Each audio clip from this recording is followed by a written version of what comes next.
Oke. Oke. Selamat siang Pak Pasari, Bu. Selamat siang, Pak. Ini Pak, mengganggu waktu Bapak sebentar. Ini ada kasus ya Pak ya. Iya, Pak. Nah, sebentar Bapak bacakan. Sebentar Pak ya. Ini kasusnya Pak. Ibu Tati adalah guru kelas 5 yang merupakan rekan kerja Anda, yang mana sama-sama mengajar kelas 5 yang kelasnya paralel. Ruang kelas Ibu Tati pun percis di sebelah ruang kelas Anda. Ibu Tati terkenal sangat disiplin dan cenderung galak. Pada sisi lain, Ibu Tati juga pekerja keras dan murid-muridnya pun selalu mendapat nilai-nilai yang sangat baik. Sebagian murid-murid sangat takut kepada Ibu Tati, dan sebagian lagi bisa menyesuaikan diri. Kepala sekolah Anda dan orang tua murid juga sangat menghargai Ibu Tati. Suatu hari Anda mendengar tangisan seorang murid dan pergi keluar untuk melihat asal suara tangisan tersebut.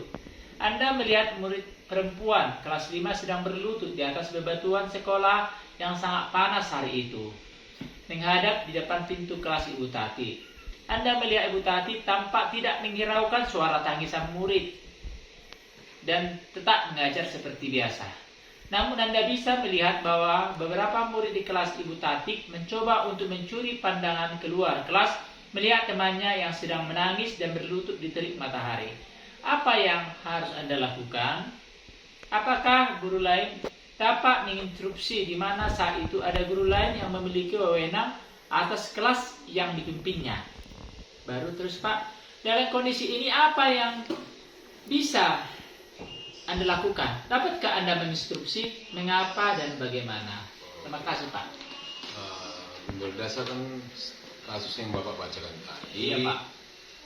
mengenai hal apa yang harus saya lakukan adalah mengikuti alur birokrasi yang ada di sekolah tersebut. Iya Pak. Yakni saya sebagai bawahan harus melapor ke atasan saya atau pihak yang berwenang.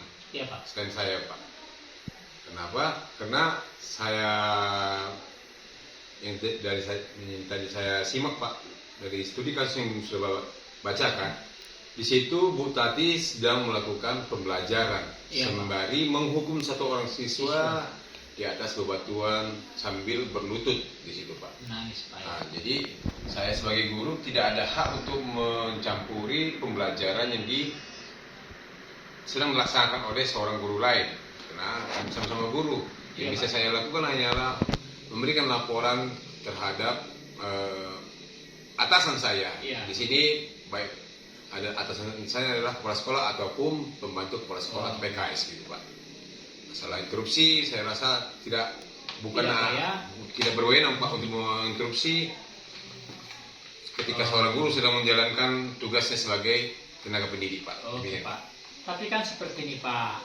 Jadi nanti kan kalau Bapak melapor kepada PKS guru siswa atau kepala sekolah, pasti Ibu Tati nanti kena hukuman lah dari kepala sekolah. Di satu sisi, Ibu Tati kan rekan kerja Bapak, dan kalau Ibu Tati nanti misalnya dihukum dan informasi yang didapatkan kepala sekolah Bapak yang melaporkan secara langsung ke pihak kepala sekolah, apa itu nanti nggak dilema sama Bapak? Jujur, Pak, memang dilema, namun saya juga menimbang, Pak. Iya, Pak. Karena menurut pribadi saya, Pak, berdasarkan psikologi pendidikan, Pak, menghukum seseorang anak, terutama yang di kelas yang SD, Pak, sekolah dasar, sampai seperti itu berlutut di atas batu yang panas, itu sangatlah tidak bagus, Pak. Karena kemungkinan besar akan berdampak pada mentalnya saat belajar, Pak. Iya, Pak. Jadi kalau berdasarkan amatan saya adalah biarkan saja, Pak, saya tetap melaporkannya. Karena saya percaya bahwa pejabat kepala sekolah maupun bekas kepala sekolah adalah orang-orang yang sudah memiliki kompeten di bidang hal memutuskan perkara seperti ini, Pak. Iya, Pak. Oh, jadi intinya kepala sekolah yang memberikan masukan atau memberikan atau menindaklanjuti kondisi yang ada yang terjadi sampai Bu Tati, Pak ya. Iya, Pak. Sementara apakah nggak lebih bagus Bapak biarkan dulu seperti itu, baru nanti setelah selesai pembelajaran, Bapak langsung memberikan masukan ke Bu Tati seperti itu Pak, bagaimana Pak? Menurut saya Pak, kalau seandainya dihukumnya lain dari seperti yang kasus itu Pak, tidak masalah, karena saya pun sebagai guru bisa menilai Iya Pak. hukuman mana yang mungkin tidak menimbulkan efek trauma, mana yang hukuman yang menimbulkan efek trauma. Menurut saya Pak, bila hukumannya seperti itu yang diterapkan oleh Bu Tati, itu kemungkinan besar akan menimbulkan efek trauma bagi si anak Pak.